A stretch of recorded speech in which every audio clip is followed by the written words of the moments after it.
지금 저 사람들이 무슨 말을 하는지 도대체 알아들을 수가 없구나. 아, 저건 정말 좋다는 뜻이에요. 요즘 젊은 사람들은 다 저렇게 줄임말을 쓰더라고요. 저도 친구들하고 말할 때 가끔 써요. 그래? 난 저런 말 좀 안 썼으면 좋겠다. 왜요? 전 줄임말을 사용하면 재미있고 좋던데요. 그래도 의사소통을 하려고 말을 하는 건데 줄여서 말하면 못 알아들을 수도 있잖아. 서로 못 알아들으면 말이 무슨 소용이 있어. 에이, 아버지. 요즘 젊은 사람 치고 줄임말을 안 쓰는 사람은 거의 없어요.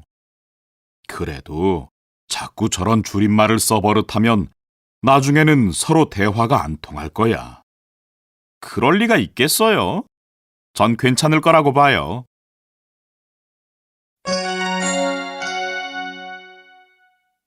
다음은 외국어 사용에 대한 토론입니다. 잘 듣고 맞는 답을 골라보세요. 오늘은 일상생활에서 외국어를 사용하는 것에 대해 토론하고자 합니다. 두 분의 좋은 의견 부탁드립니다.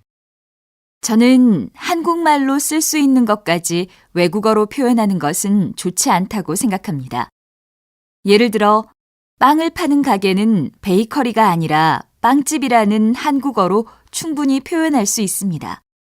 베이커리에서 빵을 사면 빵집에서 사는 것보다 맛있는 것도 아니지 않습니까? 저는 베이커리라는 이름을 들으면 빵집보다 더 다양한 빵을 파는 가게라고 느껴집니다. 제 생각에는 외국어를 사용하면 표현도 풍부해지고 한국어로 쓰는 것과는 다른 느낌을 표현할 수도 있어서 좋습니다. 그런 느낌의 차이는 축제 이름에서도 알 수 있습니다. 하이 서울 페스티벌은 안녕 서울 축제와는 느낌이 다르지 않습니까? 그 말도 일리가 있기는 하지만 외국어를 너무 많이 쓰면 의사소통이 잘 안 될 수도 있습니다. 대학생들에게 조사한 결과에 의하면 수업 시간에 교수님이 외국어를 너무 많이 써서 알아듣기도 힘들고 오해가 생길 때도 있다고 합니다. 글쎄요. 제 생각은 좀 다른데요. 외국어를 쓰면 오히려 이해가 더 잘 될 때가 많다고 봅니다. 텔레비전을 한국어로 설명하려면 더 복잡하고 길어질 것입니다. 움직이는 동영상을 보는 기계라고 해야 할 테니까요. 텔레비전, 라디오 같은 외래어와 베이커리 같은 외국어는 다르다고 봅니다. 이미 한국어로 굳어진 외래어들을 사용하는 것이 문제는 아니라고 생각합니다. 한국어를 써도 되는데 굳이 외국어를 사용하는 것이 문제지요.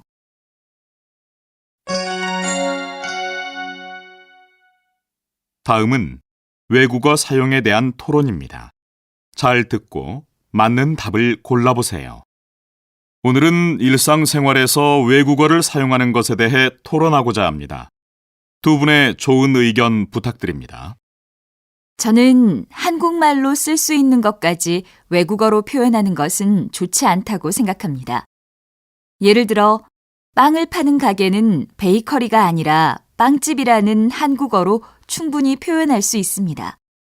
베이커리에서 빵을 사면 빵집에서 사는 것보다 맛있는 것도 아니지 않습니까?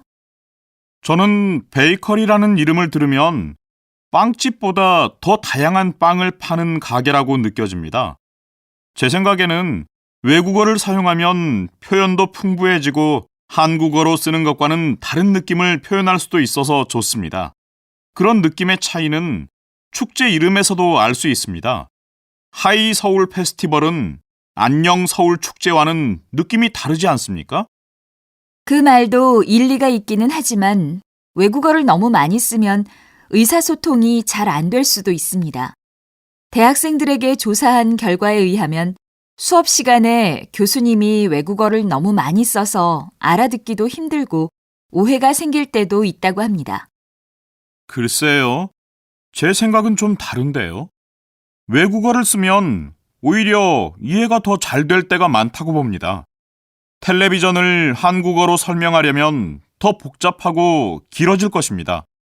움직이는 동영상을 보는 기계라고 해야 할 테니까요. 텔레비전, 라디오 같은 외래어와 베이커리 같은 외국어는 다르다고 봅니다. 이미 한국어로 굳어진 외래어들을 사용하는 것이 문제는 아니라고 생각합니다. 한국어를 써도 되는데 굳이 외국어를 사용하는 것이 문제지요.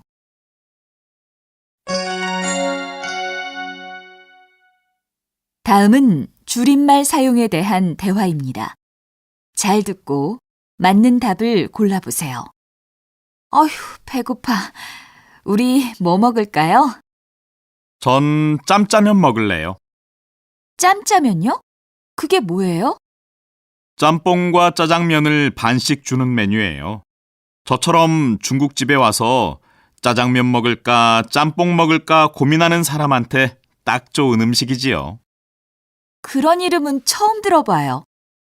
이름만 들으면 무슨 음식인지 알기 어려울 것 같은데요. 그렇기는 하지만 짬뽕과 짜장면 반씩 주세요 하는 것보다는 쉽고 재미있잖아요.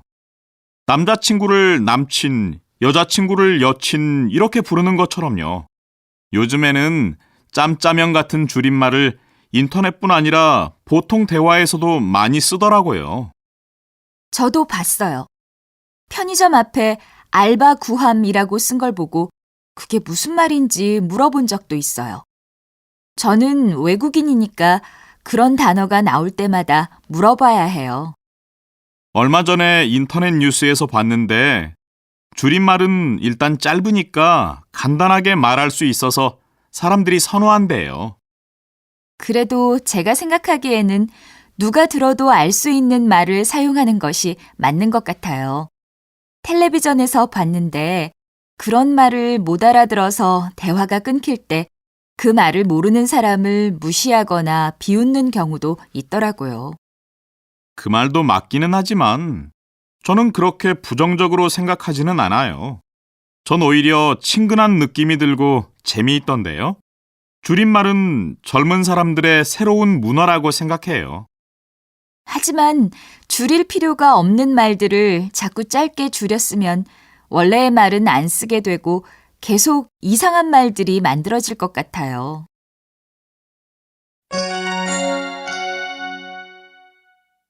다음은 줄임말 사용에 대한 대화입니다.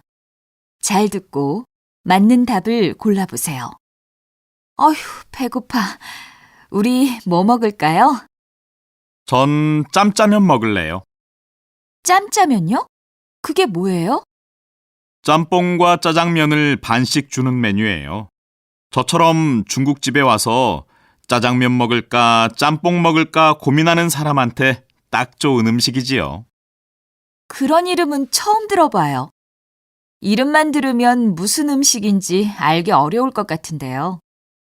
그렇기는 하지만 짬뽕과 짜장면 반씩 주세요 하는 것보다는 쉽고 재미있잖아요. 남자친구를 남친, 여자친구를 여친 이렇게 부르는 것처럼요. 요즘에는 짬짜면 같은 줄임말을 인터넷뿐 아니라 보통 대화에서도 많이 쓰더라고요. 저도 봤어요. 편의점 앞에 알바 구함이라고 쓴 걸 보고 그게 무슨 말인지 물어본 적도 있어요. 저는 외국인이니까 그런 단어가 나올 때마다 물어봐야 해요. 얼마 전에 인터넷 뉴스에서 봤는데 줄임말은 일단 짧으니까 간단하게 말할 수 있어서 사람들이 선호한대요. 그래도 제가 생각하기에는 누가 들어도 알 수 있는 말을 사용하는 것이 맞는 것 같아요.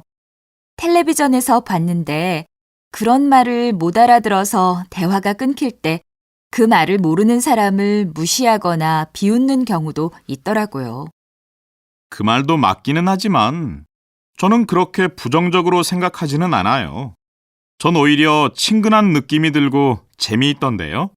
줄임말은 젊은 사람들의 새로운 문화라고 생각해요. 하지만 줄일 필요가 없는 말들을 자꾸 짧게 줄였으면 원래의 말은 안 쓰게 되고 계속 이상한 말들이 만들어질 것 같아요.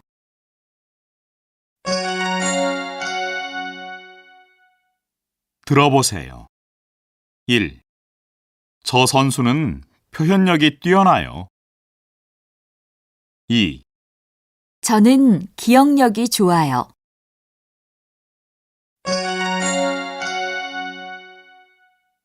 잘 듣고 따라해 보세요.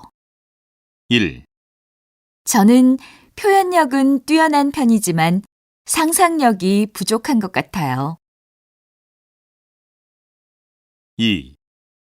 제 동생은 적응력이 뛰어나서 유학 생활을 잘할 거예요. 3.